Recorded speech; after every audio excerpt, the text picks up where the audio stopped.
మహిమోన్నతమైన నామానికి స్తోత్రం కలుగునుగాక. రోమాపత్రిక 16:20 వాక్యంలో ఈ విధంగా రాయబడింది.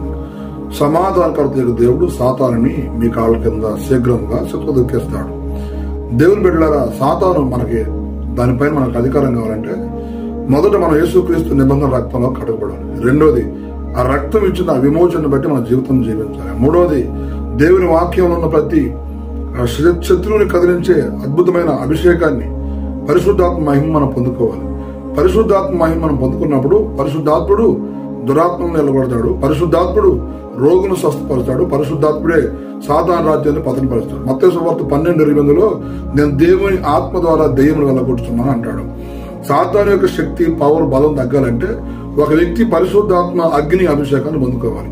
ఈ అగ్ని అభిషేకం పొందుకున్నప్పుడు సాతాను మన కాళ్ళ కింద శీఘ్రముగా శతదొక్కించబడటానికి కారణమైంది. కాబట్టి ఈ రోజు నువ్వు పరిశుద్ధాత్మ అగ్నిని పొందుకుంటే